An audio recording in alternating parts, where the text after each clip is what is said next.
Car साथियों, मैं कुश कुमार सरल एग्जाम के यूट्यूब चैनल पे आपका स्वागत करता हूं। दोस्तों, लेकर आए हैं जूनियर सिटीजन और समीक्षा अधिकारी से जुड़े हुए कुछ महत्वपूर्ण प्रैक्टिस सेट जो आपकी परीक्षाओं के लिए महत्वपूर्ण हैं और अच्छा खासा उसमें स्कोर आप इसमें से कर सकते हैं। और शुरू करते हैं हम।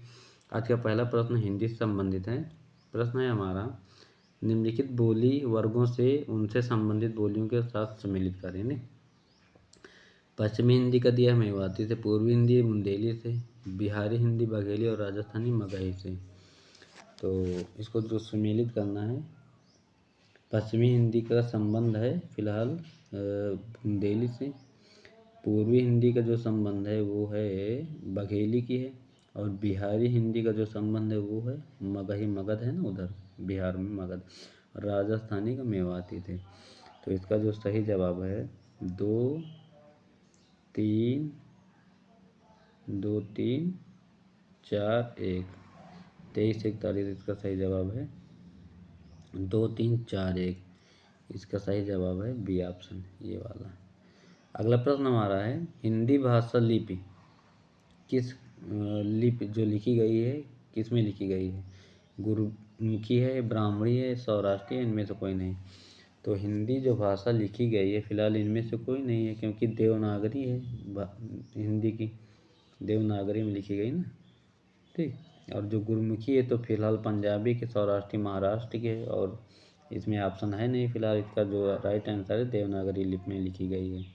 खरोष्ठी लिपि दाएं से बाएं लिखी जाती है, और देवनागरी लिपि का विकास ब्राह्मणी लिपि से हुआ है, जिसमें लेखन बाएं से दाएं होता है देवनागरी में, ठीक। अगला प्रश्न हमारा है, सो सुख सुजस सुलभ मोहि स्वामी में कौन सा अलंकार है? उत्प्रेक्षा, रूपक, अनुप्रास या व्यतिरेक। तो इसमें देखो सा कई बार तुमको दिख रहा है ना, तो सा जहाँ एक से अधिक बार रिपीट हो वहाँ पे होता है अनुप्रास अलंकार। इसका जो सही जवाब है फिलहाल सी ऑप्शन होगा। अगला प्रश्न है हमारा, पायो जी मैंने राम रतन धन पायो, जो है मीराबाई की रचना, वो है रचना, उसी से लिया गया है पंक्ति। इसका सही अलंकार इसमें कौन सा है? अनुप्रास है, उत्प्रेक्षा, रूपक है या उपमा? पायो जी मैंने राम रतन, तो राम रूपी रतन, राम रूपी जब आ जाए तो वहाँ पे रूपक अलंकार होता है, ठीक। क्योंकि इसमें जो रत्न है वो राम को माना गया है ना, इसलिए यहाँ तुलना की गई है, तो ये रूपक अलंकार होगा। नीति निपुण शब्द में कौन सा समास है? नीति में निपुण तत्पुरुष समास, बहुब्रीहि, द्वंद्व या दिग। तो नीति में निपुण जो होगा वो फिलहाल तत्पुरुष समास का उदाहरण होता है। इसका जो सही जवाब है ए ऑप्शन सही होगा इसका। किसी भाव या शब्द की व्याख्या करने के लिए उस अंश को मूल वाक्य से अलग रखने के लिए किस चिन्ह का प्रयोग किया गया? अर्धविराम, कोष्ठक, उद्धरण या निर्देशक। तो इसका जो सही जवाब होता है ये कोष्ठक होता है, ठीक। इसका सम्मिलन किया जाता है, इसलिए यहाँ पे बी ऑप्शन होगा। ये होता है ना कोष्ठक, ये ऐसे होता है। अगला प्रश्न है हमारा, संधि विच्छेद पुष्पांजलि का क्या होगा? पुष्प प्लस अंजलि, पुष्प प्लस अंजलि, पुष्प प्लस अंजलि या पुष्प प्लस जलि। तो पुष्प प्लस अंजलि का जो संधि विच्छेद होता है वो होगा पुष्प प्लस अंजलि, ये ऑप्शन होगा पुष्पांजलि का सही संधि विच्छेद। और इसका जो बता दें तो ये है दीर्घ संधि का, क्योंकि आ प्लस आ मिला के बना ना, तो इसलिए दीर्घ संधि का उदाहरण है। निम्नलिखित में से किसका प्रयोग सरकारी स्तर पर अधिकतर भारतीय गजटों में प्रकाशित सरकारी निगम, आदेश, अधिकार और नियुक्तियों की सूचना के प्रसंग में होता है? ऑप्शन ए कार्यालय आदेश, अधिसूचना, ज्ञापन, परिपत्र। तो इसका जो सही जवाब है फिलहाल अधिसूचना होता है, बी ऑप्शन होगा। अधिसूचना का प्रयोग सरकारी स्तर पर अधिकतर भारतीय गजटों में प्रकाशित सरकारी नियम, आदेश, अधिकार और नियुक्तियों की सूचना के प्रसंग में किया जाता है। ने किस कारक का चिन्ह है? तो कर्ता प्रथमा ने, कर्म द्वितीय को होगा, कर्ण तृतीय से, संज्ञा चतुर्थी के लिए इसमें फिलहाल कर्ता कारक है, क्योंकि कर्ता प्रथमा ने आएगा ना, तो इसका जो राइट आंसर होगा ए ऑप्शन होगा। अगला प्रश्न हमारा है, एक मिनट, कौन सा वाक्य आसन्नभूत है, आसन्नभूत में है? तू आता तो मैं आ जाता, मोहन आया सीता गई, वह आया था मैंने आम खाया।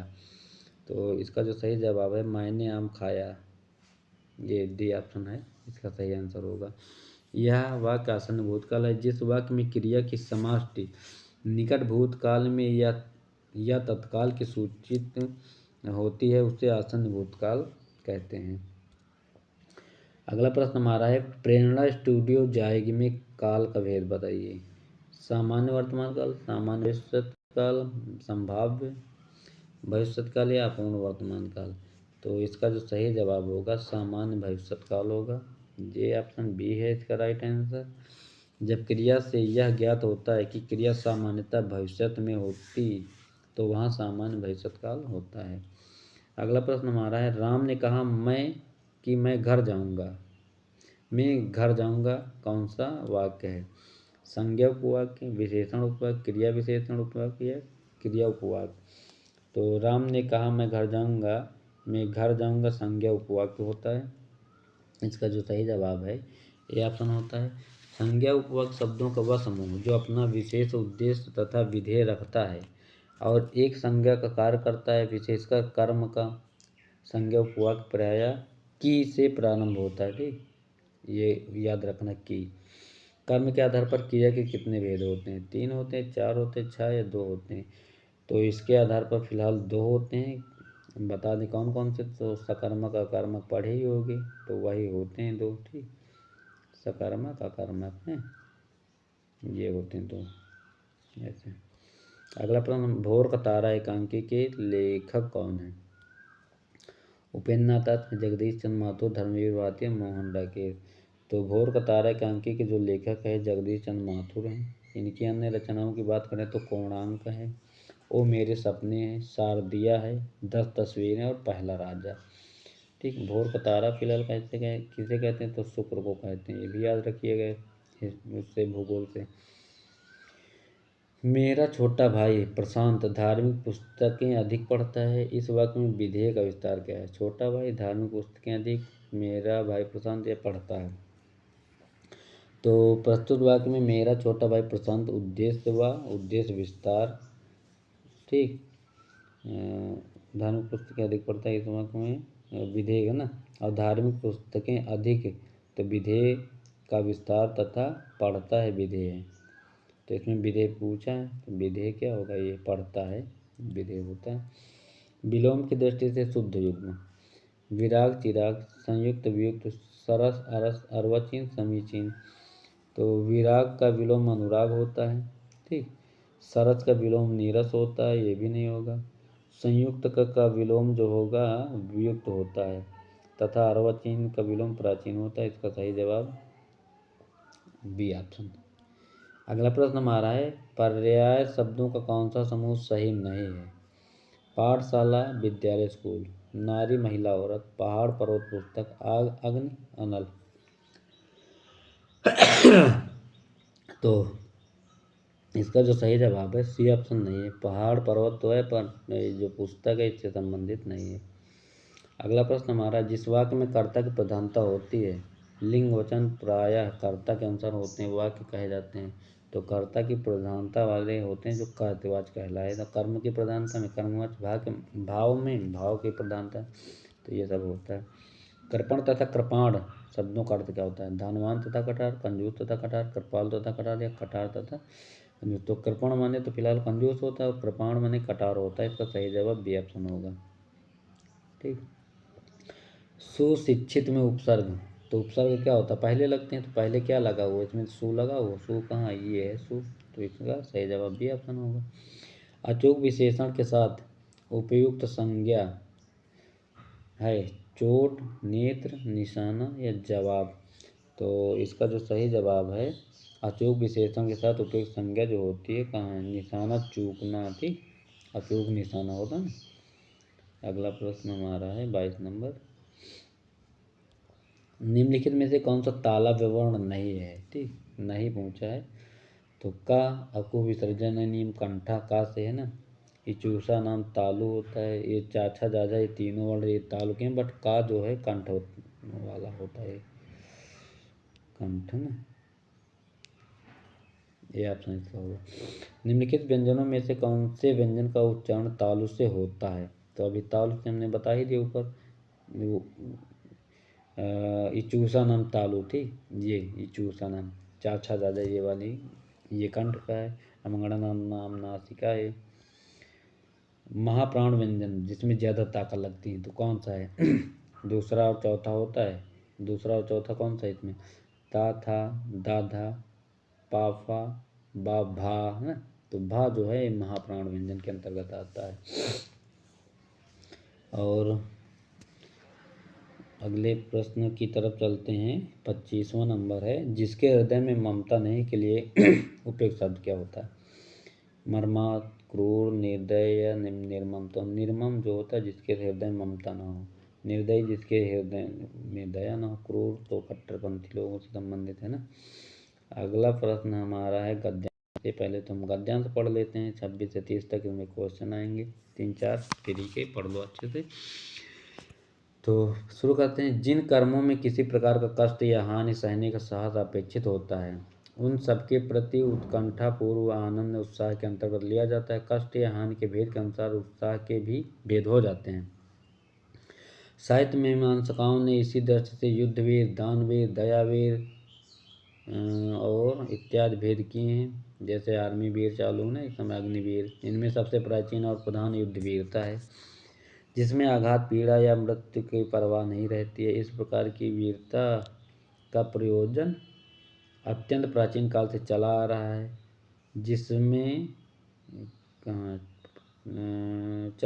जिसमें साहस और प्रयत्न दोनों चरम उत्कर्ष पर पहुंचते हैं। पर केवल कष्ट या पीड़ा सहन करने के साहस में ही उत्साह का स्वरूप स्फुरित नहीं होता, उसके साथ आनंद पूर्वक प्रयत्न या उसकी उत्कंठा को योग चाहिए। तो इसमें क्या है, सबसे प्राचीन वीरता कौन सी है? वाकवीरता, दानवीरता, युद्धवीरता या दयावीरता। तो इसका जो सही जवाब है फिलहाल सबसे प्राचीन जो है युद्धवीरता कही गई है। इसका राइट आंसर सी होगा ना। अगला प्रश्न है इसी से, युद्धवीरता के लिए किस प्रकार की प्रकृति अपेक्षित है? चतुराई और भीरुता, चंचलता और अस्थिरता, दृढ़ता और साहस, साहस, प्रयत्न और कष्ट सहने। तो इसका जो सही जवाब है गद्यांश में जो दिया है वो युद्धवीरता के लिए साहस, प्रयत्न और कष्ट सहने की धीरता। इसका जो राइट आंसर होगा फिलहाल डी ऑप्शन है, ये वाला। अगला प्रश्न हमारा है, उत्कंठापूर्ण आनंद किसके अंतर्गत लिया गया है? उत्साह के अंतर्गत, वीरता के अंतर्गत, युद्ध के अंतर्गत या दान के अंतर्गत? तो उत्कंठापूर्वक आनंद उत्साह के अंतर्गत लिया जाता है। इसका राइट आंसर होगा ए। अगला प्रश्न हमारा है, साहित्य मीमांसकाओं ने वीरता के कौन कौन से भेद बताए हैं? युद्धवीर, दानवीर, दयावीर, कर्मवीर, धर्मवीर, अध्यासाई, ईमानदार, सूरवीर। तो इसमें फिलहाल दयावीर, युद्धवीर, ये ऑप्शन होगा इसका पहला राइट आंसर। अगला प्रश्न हमारा है 30 नंबर, ये उत्साह के भेद किस आधार पर किए गए हैं? उत्साह के आधार पर, दुर्बलता के आधार पर, पीड़ा या आघात के आधार पर, या कष्ट या हानि भेद के आधार पर? तो इसका जो राइट आंसर होगा कष्ट या हानि भेद के आधार पर किया गया है, डी ऑप्शन इसका सही है। और आगे चलते हैं, शायद कंप्यूटर के प्रश्न हैं उसको हम करवा देते हैं अब। 1 मिनट, कंप्यूटर कहीं चल गया।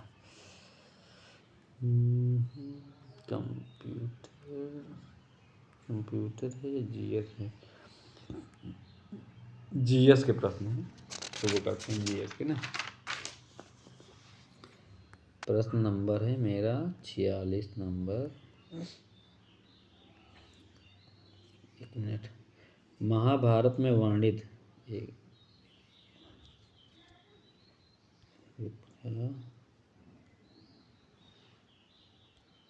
महाभारत में वर्णित कुरुक्षेत्र की लड़ाई कितने दिन तक चली? 16 दिन, 18 दिन, 20 दिन या 24 दिन?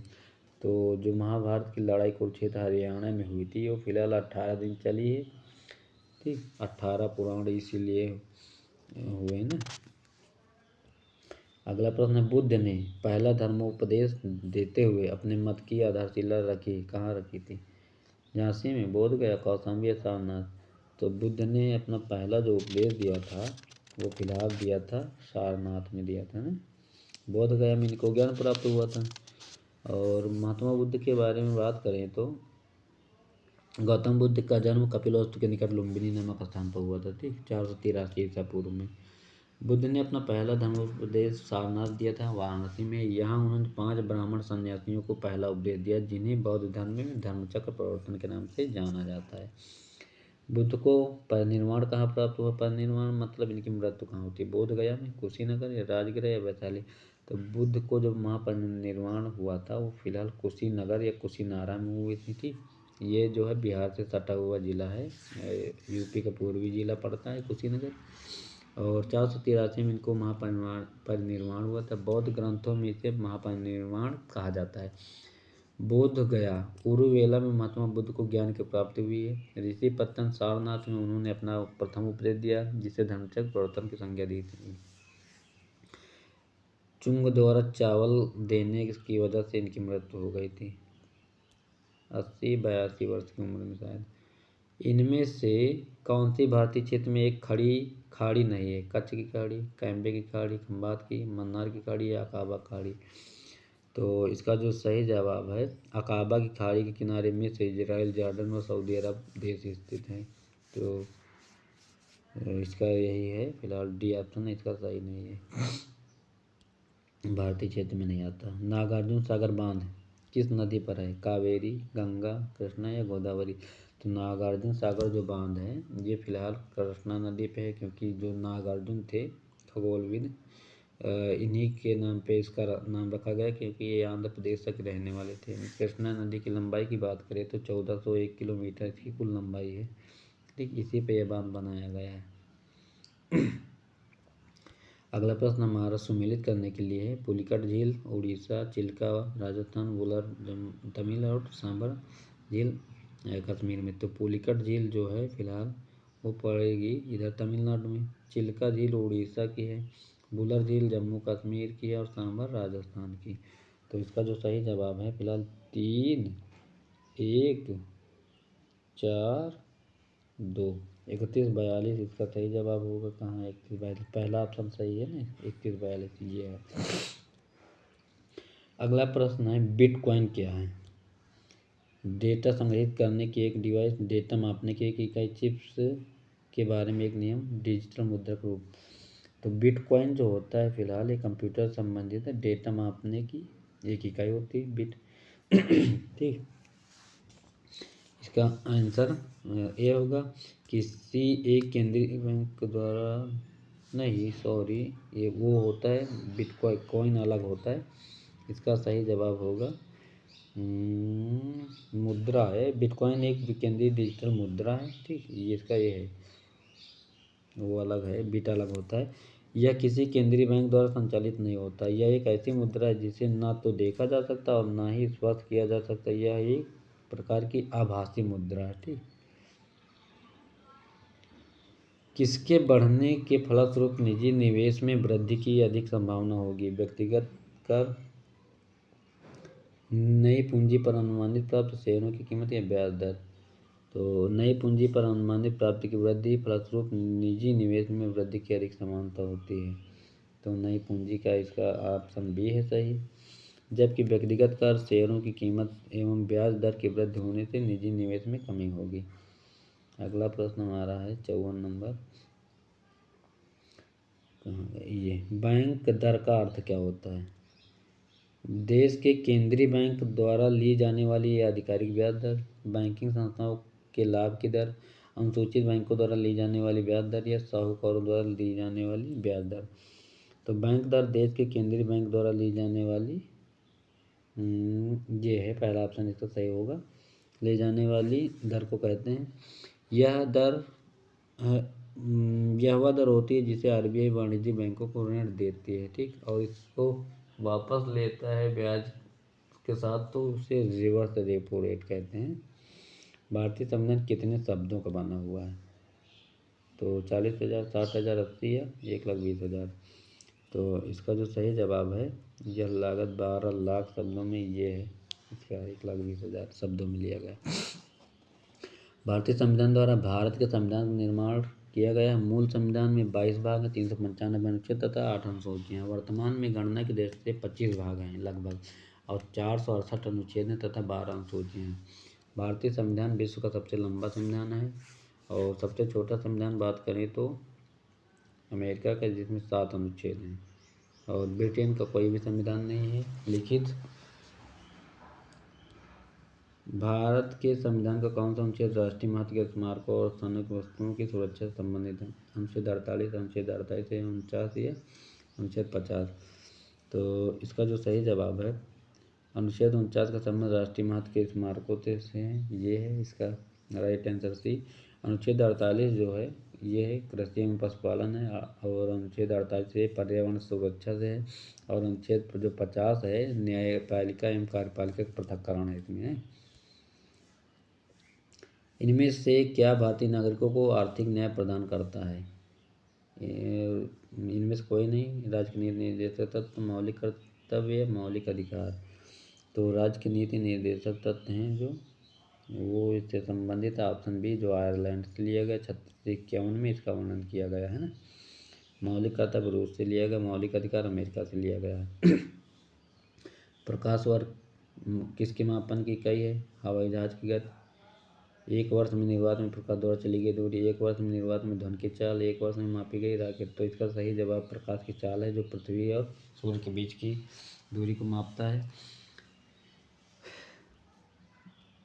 अगला प्रश्न हमारा है ऊर्जा की एसआई इकाई क्या है? न्यूटन, जूल, किलोवाट या हॉर्स पावर। तो ऊर्जा की जो इकाई मापी जाती है किसी वस्तु के कार्य करने की क्षमता को वस्तु की ऊर्जा कहलाती है, या एक अदिश राशि है। इसका एसआई मात्रक जूल है ना, ये ऑप्शन इसका सही होगा। 1 किलोवाट बराबर 1000 वाट। एक का शक्ति बराबर 746 होता है, याद रखिएगा, पूछा गया है। और 1 वाट सेकंड बराबर 1 वाट गुणे 1 सेकंड बराबर 1 जूल। अगला प्रश्न हमारा है 1 वाट घंटा किसके बराबर होता है? 2400 जूल, 2200, 3200 या 3600। तो इसका जो सही जवाब है वो होगा 3600 जूल, ये ऑप्शन। अगला प्रश्न हमारा अगस्त 2023 में संपन्न हुई पुरुष एशियाई हॉकी चैंपियनशिप ट्रॉफी 2023 का खिताब किस देश ने जीता है? भारत, मलेशिया, जापान या दक्षिण कोरिया। तो ये फिलहाल अगस्त 2023 में भारत के चेन्नई में आयोजित हुई एशियाई हॉकी चैंपियनशिप ट्रॉफी 2023 का खिताब भारत ने मलेशिया को पराजित किया था। तो इसका सही जवाब होगा ये। चौथी बार जीता है। इस टूर्नामेंट में भारत में मनदीप सिंह सर्वश्रेष्ठ खिलाड़ी चुने गए थे। अगला प्रश्न हमारा सूर्य के अध्ययन के लिए भारतीय अंतरिक्ष अनुसंधान संगठन इसरो ने जो भेजा है भारतीय मिशन, उसका नाम क्या है? भास्कर 1, दिनकर 1, आदित्य 11, दिवाकर। तो फिलहाल दिवाकर, भास्कर तो सूर्य का भी है, दिनकर भी है, पर आदित्य 11 जो भेजा है ये इसरो द्वारा भेजा गया है। 2 सितंबर 2023 को इसरो ने सतीश धवन अंतरिक्ष केंद्र श्री हरिकोटा से आदित्य 11 मिशन प्रक्षेपित किया है। इस सैटेलाइट को सन अर्थ सिस्टम के लैंग्वेज पॉइंट 11 के पास प्रभामंडल कक्षा में स्थापित किया जाएगा, जो पृथ्वी के लगभग 1.5 मिलियन किलोमीटर की दूरी पर है। सूर्य से पृथ्वी की दूरी 1.5 मिलियन किलोमीटर है। अगला प्रश्न हमारा है अगस्त 2023 में किसने केंद्रीय अप्रत्यक्ष कर और सीमा शुल्क बोर्ड सीबीआईसी के अध्यक्ष के रूप में पदभार ग्रहण किया? विवेक जौहरी, संजय कुमार अग्रवाल, एपी मिश्रा या प्रेम प्रकाश सिंह। तो इसका जो सही जवाब है संजय कुमार अग्रवाल बनाए गए हैं। और केंद्रीय प्रत्यक्ष कर और सीमा शुल्क बोर्ड के अध्यक्ष के रूप में पदभार ग्रहण किया। उन्होंने इस पद पर विवेक जौहरी का स्थान लिया है। सीबीआईसी वित्त मंत्रालय के तहत एक संवैधानिक निकाय है। अगला प्रश्न हमारा है 64 नंबर अगस्त 2023 में किसे प्रतिष्ठित लोकमान्य तिलक राष्ट्रीय पुरस्कार दिया गया? तेची थॉमस, एस सोमनाथ, अमित शाह या नरेंद्र मोदी। तो लोकमान्य तिलक का जो अवार्ड पाए हैं फिलहाल ये पाए हैं नरेंद्र मोदी जी। ठीक, उन्हें यह पुरस्कार उनके शानदार नेतृत्व और लोगों में देशभक्ति की भावना जगाने के लिए प्रदान किया गया है। सारे विश्व रिकॉर्ड इन्हीं के पास भैया अवार्ड वाले हैं, देश विदेश सब वहीं पार हैं। अगस्त 2023 में ब्रिक्स उद्योग मंत्रियों की 7वीं बैठक 2023 वर्चुअली किस देश की अध्यक्षता में हुई? तो वर्चुअली मतलब ऑनलाइन हुई थी। भारत, रूस, दक्षिण अफ्रीका या ब्राज़ील। तो इसका जो सही जवाब है वो अगस्त 2023 में ब्रिक्स उद्योग पतियों की 7वीं बैठक दक्षिण अफ्रीका में हुई थी जी। इस बैठक में भारत के वाणिज्य एवं उद्योग मंत्री पीयूष गोयल ने वर्चुअली हिस्सा लिया था।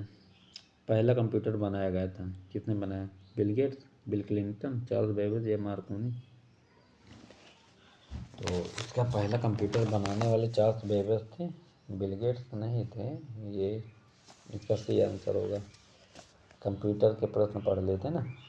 कंप्यूटरों के लिए आईसी चिप्स प्रायः किस पदार्थ की बनी होती है? सिलिकॉन, सीसा, क्रोमियम या सोना? तो सिलिकॉन की फिलहाल ये बनी होती है आईसी चिप। इसका आंसर होगा ये अर्धचालक होता है, ठीक। कंप्यूटर के बिना काम नहीं कर सकते। स्कैनर, इंटरनेट, माउस या सीपीयू? तो कंप्यूटर सीपीयू के बिना काम नहीं करेगा, ठीक। अगला प्रश्न हमारा है, निम्नलिखित में से पेन ड्राइव एक उदाहरण है? प्रोम या इनमें से कोई नहीं। तो पेन ड्राइव जो है फिलहाल प्रोम का सही एग्जाम्पल है, इसका ऑप्शन होगा ए। अगला प्रश्न, माइक्रोसॉफ्ट ऑफिस क्या है? Application software, share, open source software, public domain software? तो माइक्रोसॉफ्ट जो होता है वो फिलहाल एप्लीकेशन सॉफ्टवेयर होता है, इसका आंसर ए होगा। टेलेक्स, इसका संक्षिप्त रूप क्या है? Telecommunication exchange, telephone exchange, teleprinter exchange, telegram exchange? तो इसका जो सही जवाब है टेली प्रिंटर एक्सचेंज होता है, इसका बी या सी ऑप्शन होगा सही। मेन्यू में खालिस्तान सूची होती है, डेटा, ऑब्जेक्ट, रिपोर्ट या कमांड? तो मेन्यू में जो होता है कमांड की सूची होती है, इसका राइट आंसर डी होगा। अगला प्रश्न है, किसी प्रोग्राम को चित्र के रूप में प्रदर्शित करना क्या कहलाता है? फ्लो चार्ट या डायग्राम, ग्राफ या मैप? तो किसी प्रोग्राम को चित्र के रूप में प्रदर्शित करना फ्लो चार्ट कहलाता है, इसका आंसर होगा ये पहला ना। अगला प्रश्न हमारा, कंप्यूटर में फैलने वाला वायरस क्या होता है? हार्डवेयर, कंप्यूटर प्रोग्राम, एंड या सिस्टम सॉफ्टवेयर? तो कंप्यूटर वायरस का कंप्यूटर प्रोग्राम है जो उपयोगकर्ता यूजर की अनुमति के बिना अपनी प्रतिलिपि कॉपी बनाकर कंप्यूटर को संक्रमित करता है, ठीक। तो ये कंप्यूटर प्रोग्राम होता है, बी ऑप्शन इसका होगा। IPv4 एड्रेस की लंबाई कितने निबल के बराबर होती है? 4 निबल, 6, 8 या 16? तो इसका जो सही जवाब है फिलहाल 32 बिट नंबर वाले होते हैं ना ये, और आमतौर पर डॉटेड डेसिमल नोटिफिकेशन प्रदर्शित होता है, क्योंकि 4 बिट बराबर 1 निबल, इसलिए 32 बिट बराबर 32/4 यानी 8 निबल होगा, ठीक। इसका सही आंसर होगा सी आंसर। अगला प्रश्न हमारा है, ये 76 नंबर, निम्नलिखित में से सर्च इंजन नहीं है? गूगल, अल्टा विस्टा, साइंस डायरेक्ट या आर्कुट? तो इसका जो सही जवाब होगा आर्कुट नहीं है, इससे संबंधित सर्च इंजन नहीं, गूगल होता है और याहू होते हैं सर्च इंजन है, ठीक। आर्कुट जो सामाजिक तंत्र व्यवस्था समूह सोशल नेटवर्किंग है, जो कि गूगल समूह द्वारा वर्ष 2014 तक संचालित की गई सर्च इंजन विश्वव्यापी वेब वाइड वेब पर सूचना की खोज के लिए बनाया गया। गूगल, अल्टा विस्टा तथा साइंस डायरेक्ट सर्च इंजन होते हैं। VLSI इंटीग्रेटेड सर्किट निर्माण करने की एक प्रक्रिया है। VLSI का विस्तारित रूप क्या है? Very large scale integration, visual large scale integration, virtual large scale integration या विजुअल लार्ज स्केल इंटरनेट? तो VLSI इंटीग्रेटेड परिपथ का निर्माण करने की एक प्रक्रिया है। VSLY very large scale integration, very large scale integration, इसका ए ऑप्शन सही होगा। अगला प्रश्न हमारा, निम्नलिखित में से कौन सा MS ऑफिस 365 सूट का अभिन्न घटक नहीं है? पूछा ना। MS paint, MS Excel, MS Access और MS वर्ड? तो इसका जो सही जवाब है फिलहाल MS वर्ड में किसी दस्तावेज के अंत में किए गए कार्य को अनुक्रिया इसका 78 नंबर है ना। 365 सूट में MS पेंट को छोड़कर ये MS पेंट ये नहीं होता है, पेंट प्रोग्राम अलग ही होता है, MS वर्ड से यही संबंधित है अलग। अगला प्रश्न हमारा है MS वर्ड के किसी डॉक्यूमेंट में अंत में किए गए कार्य को अनुक्रिया करने के लिए शॉर्टकट क्या होता है? Ctrl+X, Ctrl+Y, Ctrl+Z या इनमें से कोई नहीं। तो इसकी जो शॉर्टकट की है Ctrl+Z होती है। अगला प्रश्न हमारा है वर्ड डॉक्यूमेंट्स वीडियो या MP3 किसी प्रकार का है? फोल्डर, टेम्पलेट, फाइल या आइकन? तो वह ये है वीडियो MP3 एक प्रकार की फाइल होती है।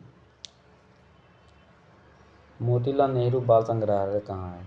आगरा, इलाहाबाद, लखनऊ या वाराणसी? तो मोतीलाल नेहरू बाल संग्रहालय जो है फिलहाल ये है लखनऊ में। इसकी स्थापना की बात करें तो 1957 में की गई थी। ठीक। गीडा क्या है? गाजियाबाद औद्योगिक विकास प्राधिकरण, गोरखपुर, गोमती औद्योगिक या गंगा? तो गीडा जो होता है गोरखपुर औद्योगिक विकास प्राधिकरण से संबंधित है। गीडा की स्थापना की बात करें तो इसका विकास क्षेत्र विकास अधिनियम 1976 के तहत नवंबर 1989 में की गई थी। ठीक, 1989। अगला प्रश्न है यूपी से संबंधित है प्रश्न ये सब। उत्तर प्रदेश में कितने कृषि जलवायु क्षेत्र पाए जाते हैं? 3, 6, 9 या 12? तो उत्तर प्रदेश में जो है फिलहाल 9 कृषि क्षेत्र पाए जाते हैं। ये हैं तराई, पश्चिमी मैदान, मध्य पश्चिमी मैदान, दक्षिण पश्चिमी, अर्ध शुष्क, मध्य मैदान, बुंदेलखंड, उत्तरी पूर्वी मैदान और विंध्य पहाड़ी क्षेत्र। ये पूछा जाता है प्रश्न, याद रखिएगा। 9। उत्तर प्रदेश में एक बब्बर शेर सफारी कहाँ है? बलरामपुर, इटावा, महाराजगंज, पीलीभीत? तो फिलहाल ये इटावा में खोली गई अखिलेश के शासनकाल में। ठीक। अब यह मल्टीपल सफारी पार्क है। लाल मिट्टियाँ पाई जाती हैं कहाँ पे?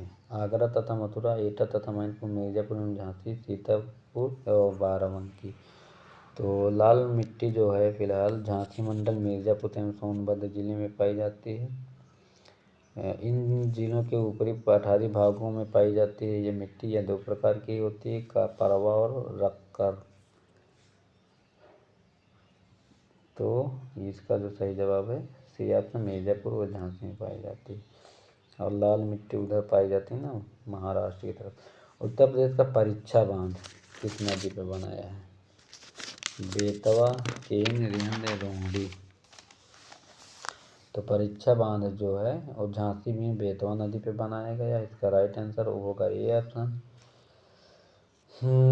बेतवा नदी, संस्कृत में बेतवा नदी को वेत्रवती कहा जाता था। बेतवा नदी मध्य प्रदेश के रायसेन जिले के कुमारा गांव से निकलती है। अगला प्रश्न हमारा है आगरा लखनऊ एक्सप्रेस हाईवे की लंबाई पूछा है। 300 है, 350, 350 या 400? तो इसका जो सही जवाब है वो फिलहाल 300 के लगभग है। ये ऑप्शन 302.22 किलोमीटर है, जो आगरा, फिरोजाबाद, मैनपुरी, इटावा, औरैया, कन्नौज, कानपुर नगर, उन्नाव, हरदोई और लखनऊ जिलों को जोड़ता है। अगला प्रश्न हमारा है निम्नलिखित लोक नृत्यों में कौन उत्तर प्रदेश के बुंदेलखंड क्षेत्र का लोक नृत्य नहीं है? ठीक, रवाला, डांडिया, बड़ैया नृत्य या राई? तो डांडिया तो फिलहाल गुजरात का है, यही नहीं होगा। डांडिया नृत्य यूनेस्को में घोषित हुआ है। ठीक, शामिल हो गया है। अगला प्रश्न फिर भी सम्मिलित करने का, लच्छू महाराज, ध्रुपद, फैयाज खान गजल, सिद्धेश्वरी देवी कथक या तलत महमूद ठुमरी से? तो लच्छू महाराज का जो संबंध है वो फिलहाल कथक से है और घराने से है। उस्ताद फैयाज खान जो है ध्रुपद है, ध्रुपद ये हैं, वाराणसी के हैं ये। हिंदुस्तानी गायिका सिद्धेश्वरी देवी के मुख्य रूप से ख्याल गायिका से हैं। सिद्धेश्वरी देवी कहाँ गई? मुख्य रूप से ख्याल गाय ठुमरी गायन करती हैं। तो ये इसका ये है। और तलत महमूद जो गजल से संबंधित है। तो इसका जो सही आंसर है 3, 1, 4, 2 31, 42 में होगा बी ऑप्शन इसका सही है, ये वाला। अगला प्रश्न हमारा सैयद सलार मेला कहाँ लगता है? बहराइच, बाराबंकी, फतेहपुर सीकरी या गोंडा? तो सैयद सलार मेला जो है फिलहाल ये लगता है बहराइच में। हजरत गाजी सैयद सलार में मसूद की एक मज़ार है जो हिंदुओं एवं मुस्लिमों को समान रूप से पूजनीय थे। इनकी दरगाह उत्तर प्रदेश के बहराइच जिले में स्थित है, जहाँ प्रतिवर्ष मेला लगता है, जिसको सैयद सलार मेला कहते हैं। किंवदंती यह है कि यहाँ पर स्थित तालाब में स्नान करने से सभी प्रकार के चर्म एवं कुष्ठ रोगों की निजात मिल जाती थी। बाराबंकी में वाजिद अली शाह की दरगाह है, ठीक, यहाँ भी मेला लगता है। सूची फिर मिलाना है। झांसी, कानपुर, आगरा ये सारा दिया हुआ है। तो झांसी GS विद्यार्थी मेमोरियल मेडिकल कॉलेज, तो कानपुर में बाबा राघव दत्त मेडिकल, आगरा में महारानी लक्ष्मी और गोरखपुर में ये सब दिया हुआ है। तो हम बात करें तो झांसी से क्या महारानी लक्ष्मी भाई झांसी, तो पहले इसको देख लो, ये है ना। कानपुर में जो है GS विद्यार्थी मेमोरियल का ये इसका ये, और आगरा है जो SN मेडिकल कॉलेज है, ये, और गोरखपुर में बाबा राघव दास मेडिकल कॉलेज है। तो इसका जो सही आंसर होगा 3, 1 और 4, 2, फिर भी वही होगा 41, 42, 31, 42 है ये इसका भी ऑप्शन। फिर अगला प्रश्न, गुरु गोविंद सिंह स्पोर्ट कॉलेज कहाँ है? सैफई, वाराणसी, लखनऊ, मेरठ। तो गुरु गोविंद सिंह के नाम से जो बना है फिलहाल वो बना है 1975 में लखनऊ में, ये है गुरु गोविंद सिंह स्पोर्ट कॉलेज। अगला प्रश्न हमारा है, अगस्त 2023 में उत्तर प्रदेश सरकार द्वारा शुरू की गई मुख्यमंत्री सूक्ष्म उद्यमी दुर्घटना बीमा योजना के अंतर्गत सूक्ष्म उद्यमियों को अमृत अथवा दुर्घटना से पूर्ण दिव्यांगता की स्थिति में कितनी राशि की वित्तीय सहायता प्रदान की जाएगी? तो 10 लाख, 8 लाख, 5 लाख या 2 लाख। तो इसका जो सही जवाब है फिलहाल 5 लाख की राशि दी जाएगी ना। 21 अगस्त 2023 को विश्व उद्यमिता दिवस के अवसर पर उत्तर प्रदेश के मुख्यमंत्री योगी आदित्यनाथ ने मुख्यमंत्री सूक्ष्म उद्यमी दुर्घटना बीमा योजना का शुभारंभ किया है। इस योजना के अंतर्गत सूक्ष्म उद्यमियों को मृत्यु अथवा दुर्घटना में पूर्ण दिव्यांगता की स्थिति में सरकार 5 लाख रुपए की वित्तीय सहायता प्रदान करेगी ना। अगला प्रश्न हमारा है 94,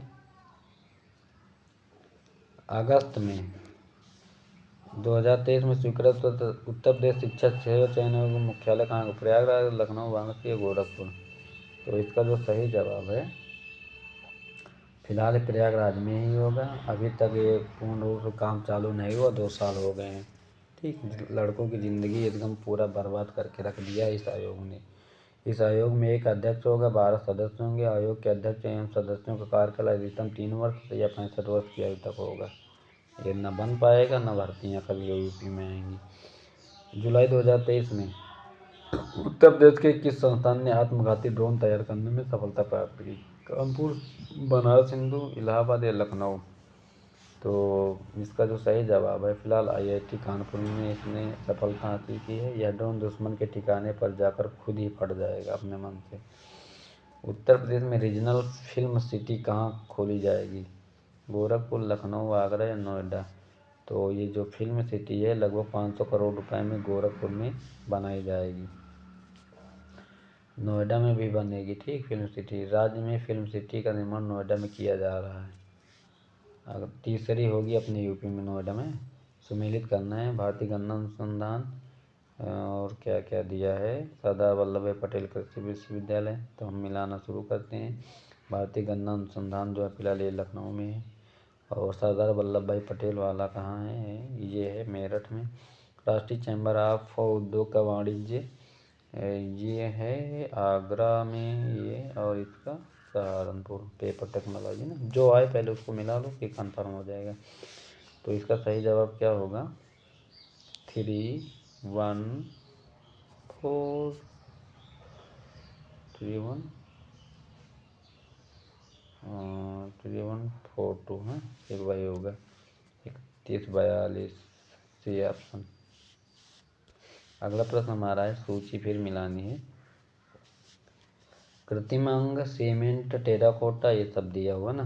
तो टेराकोटा तो आप जानते हो गोरखपुर में, और कृत्रिम अंग का जो है ये कानपुर में है। सीमेंट जो है बनता है चुर्क में, और जरदोरी हाथ की छपाई फर्रुखाबाद में।